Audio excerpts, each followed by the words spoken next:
Ésaïe, chapitre 50. Voici ce que dit l'Éternel.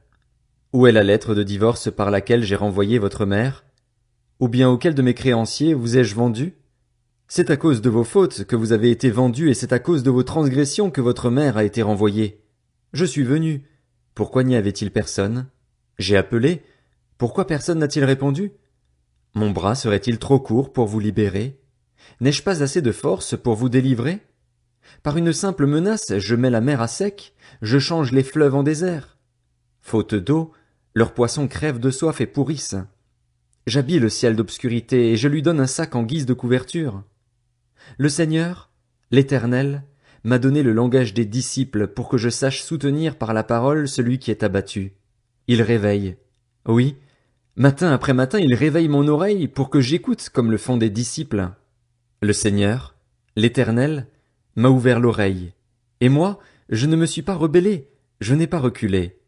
J'ai présenté mon dos à ceux qui me frappaient et mes joues à ceux qui m'arrachaient la barbe, je n'ai pas caché mon visage aux insultes et aux crachats. Cependant, le Seigneur, l'Éternel, est venu à mon aide. Voilà pourquoi je ne me suis pas laissé atteindre par les insultes, voilà pourquoi j'ai rendu mon visage dur comme une pierre, et je sais que je ne serai pas couvert de honte. Celui qui me déclare juste est proche, qui veut m'accuser? Comparaissons ensemble. Qui s'oppose à mon droit? Qu'il s'avance vers moi. C'est le Seigneur, l'Éternel, qui viendra à mon aide.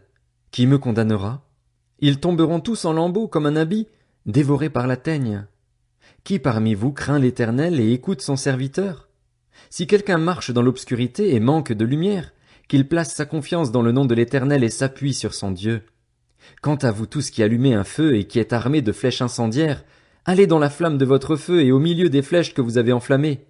C'est ma main qui vous réserve ce sort. Vous vous coucherez dans la souffrance. Ésaïe, chapitre 51.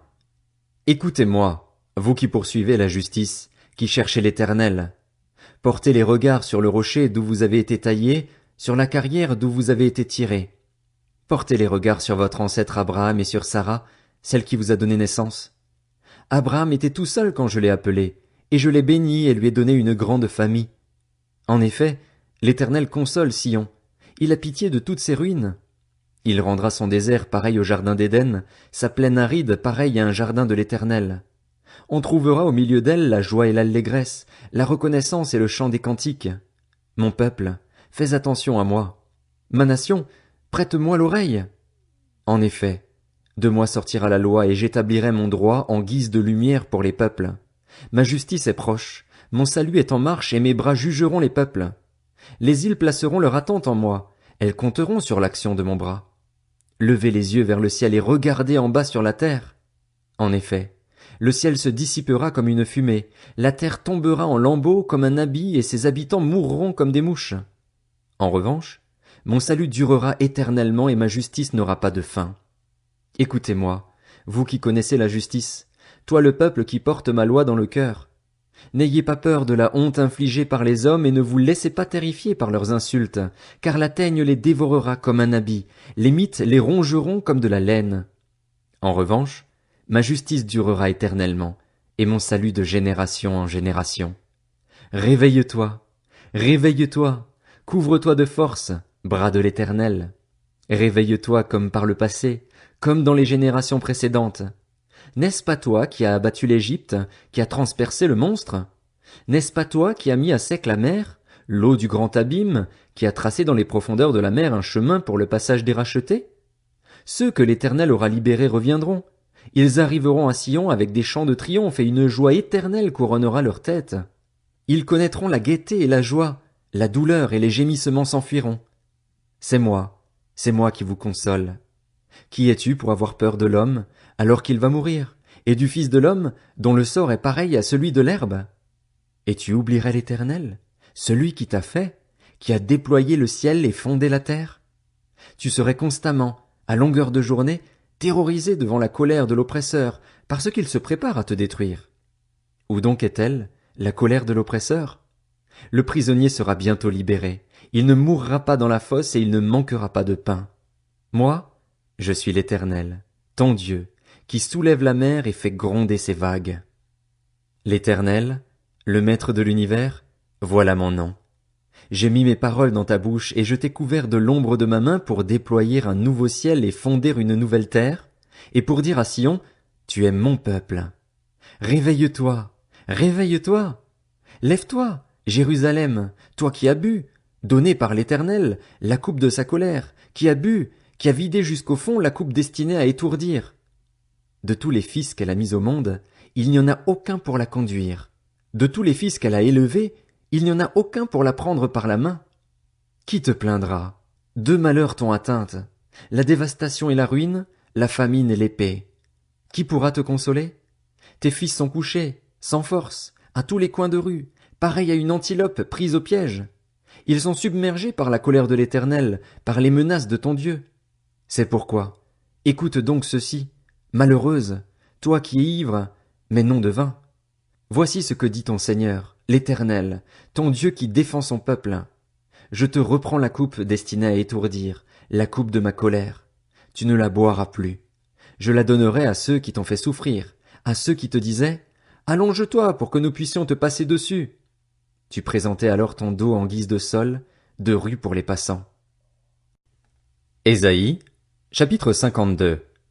Réveille-toi, réveille-toi, enfile ta force en guise de vêtements, Sion, mets tes habits de fête, Jérusalem, ville sainte. En effet, l'incirconcis et l'homme impur n'entreront plus chez toi. Secoue ta poussière, lève-toi et reprends ta place, Jérusalem. Détache les chaînes qui enserrent ton cou, toi la déportée, fille de Sion. En effet, voici ce que dit l'Éternel. C'est pour rien que vous avez été vendus, et ce n'est pas à prix d'argent que vous serez rachetés. Oui, voici ce que dit le Seigneur, l'Éternel.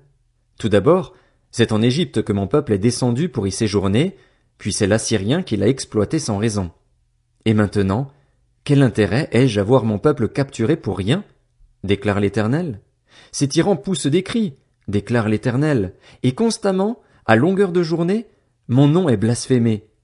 Voilà pourquoi mon peuple connaîtra mon nom. Voilà pourquoi il saura, ce jour-là, que c'est moi qui parle. Me voici. Qu'ils sont beaux, sur les montagnes, les pieds de celui qui apporte de bonnes nouvelles, qui annonce la paix, de celui qui apporte de très bonnes nouvelles, qui annonce le salut, de celui qui dit à Sion, ton Dieu règne. La voix de tes guetteurs retentit, ils se font entendre, ils poussent ensemble des cris d'allégresse, car de leurs propres yeux ils voient le retour de l'Éternel à Sion. Éclatez ensemble en cris de joie, ruines de Jérusalem, car l'Éternel console son peuple, il rachète Jérusalem. L'Éternel déploie le bras de sa sainteté, et ce à la vue de toutes les nations. Même les extrémités de la terre verront le salut de notre Dieu. Partez, partez, sortez de là et ne touchez à rien d'impur. Sortez du milieu d'elle. Purifiez-vous, vous qui portez les ustensiles du culte de l'Éternel. Cependant ne sortez pas avec précipitation, ne partez pas en fugitif, car l'Éternel marche devant vous et le Dieu d'Israël est votre arrière-garde. Mon serviteur réussira. Il grandira et gagnera en importance, il sera très haut placé. Tout comme beaucoup ont été horrifiés en le voyant, tant son visage était défiguré, tant son aspect était différent de celui des humains, il purifiera beaucoup de nations. Devant lui des rois fermeront la bouche, car ils verront ce qu'on ne leur avait pas raconté, ils comprendront ce dont ils n'avaient pas entendu parler. Ésaïe, chapitre 53. Qui a cru à notre prédication? À qui le bras de l'Éternel a-t-il été révélé? Il a grandi devant lui comme une jeune plante, comme un rejeton qui sort d'une terre toute sèche. Il n'avait ni beauté ni splendeur propre à attirer nos regards, et son aspect n'avait rien pour nous plaire. Méprisé, délaissé par les hommes, homme de douleur, habitué à la souffrance, il était pareil à celui face auquel on détourne la tête. Nous l'avons méprisé, nous n'avons fait aucun cas de lui. Pourtant, ce sont nos souffrances qu'il a portées, c'est de nos douleurs qu'il s'est chargé. Et nous l'avons considéré comme puni, frappé par Dieu et humilié. Mais lui, il était blessé à cause de nos transgressions, brisé à cause de nos fautes. La punition qui nous donne la paix est tombée sur lui, et c'est par ses blessures que nous sommes guéris. Nous étions tous comme des brebis égarées. Chacun suivait sa propre voie, et l'Éternel a fait retomber sur lui nos fautes à tous. Il a été maltraité. Il s'est humilié et n'a pas ouvert la bouche. Pareil à un agneau qu'on mène à l'abattoir, à une brebis muette devant ceux qui l'attendent, il n'a pas ouvert la bouche. Il a été enlevé sous la contrainte et sous le jugement, et dans sa génération, qui s'est inquiété de son sort? Qui s'est soucié de ce qu'il était exclu de la terre des vivants, frappé à cause de la révolte de mon peuple? On a mis son tombeau parmi les méchants, sa tombe avec le riche, alors qu'il n'avait pas commis de violence et qu'il n'y avait pas eu de tromperie dans sa bouche. L'Éternel a voulu le briser par la souffrance. Si tu fais de sa vie un sacrifice de culpabilité, il verra une descendance et vivra longtemps, et la volonté de l'Éternel sera accomplie par son intermédiaire. Après tant de troubles, il verra la lumière et sera satisfait. Par sa connaissance, mon serviteur juste procurera la justice à beaucoup d'hommes. C'est lui qui portera leurs fautes. Voilà pourquoi je lui donnerai sa part au milieu de beaucoup, et il partagera le butin avec les puissants. Parce qu'il s'est dépouillé lui-même jusqu'à la mort et qu'il a été compté parmi les criminels, parce qu'il a porté le péché de beaucoup d'hommes et qu'il est intervenu en faveur des coupables.